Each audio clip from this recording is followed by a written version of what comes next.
time you watched the news on TV?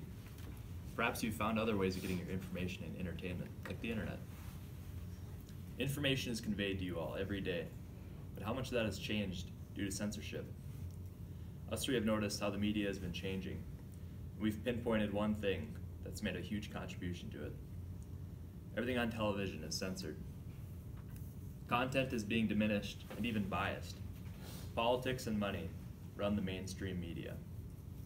After today, you will know what the problem is with censorship in the media, what caused this horrible thing, and the solution, what we all can do to help this.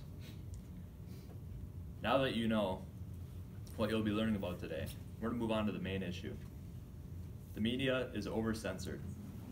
Corporations are relying on reviews to see what they should change in the media, instead of the viewers that they're losing because of censorship. Actors, anchors, characters, and hosts are all losing personal power over the content that they're delivering, whether that be information or entertainment. It seems like everything has come down to politics and money.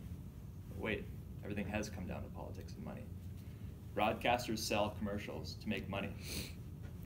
If corporations don't see these shows that they're broadcasting commercials on as fit, they won't buy commercial spots. According to Columbia's Journalism Review, in theory, new technologies make it more difficult and ultimately impossible for governments to control the flow of information.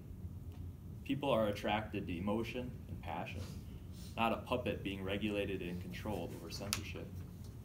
Quality of news and entertainment has been severely degraded over the years. Many have stopped watching mainstream media completely, and some have went to the internet. Reality is more interesting than the censored stuff we see on TV. Who wants to listen to a rap song with all the explicit parts, censored out? I'll let you decide. And most of Americans agree. People want to watch things that actually occur, not just things that an organization tells these media outlets to present. All in all, the media is severely censored. It's not what people want to watch. Therefore, we should turn to other forms of entertainment and information, like the internet. Yes, so those are all problems. So some of the main causes that happen are very detrimental and distinct that cause these problems. These networks like CNN, ABC, and NBC are up 12% with their profits since 2012, according to Pew Research Center. Now, with inflation, that might be, if it was 2 or 3%, that might make more sense. But it's 12%. That's way above where inflation would be. These networks just want to be selfish and make money. They don't really care what they're feeding their news anchors and broadcasters.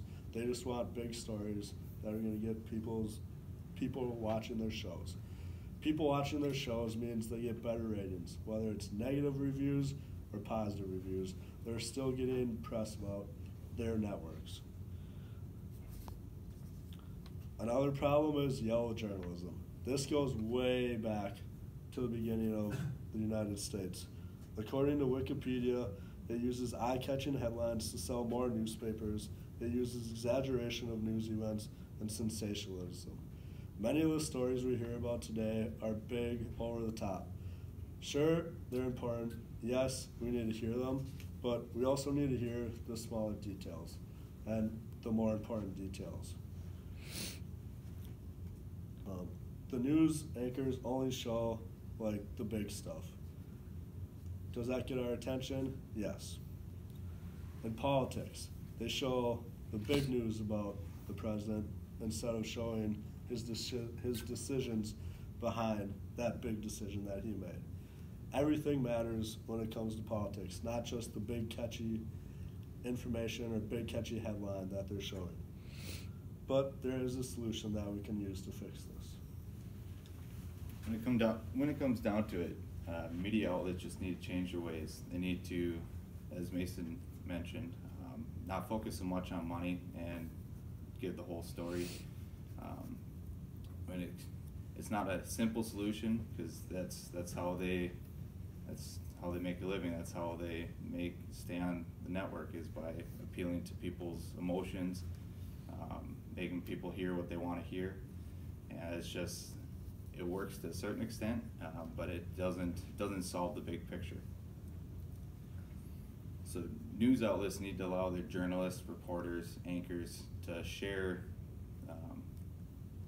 what they actually are reporting, not to crop out the stuff that may not look good for the network, may not look good for the audience that is seeing it.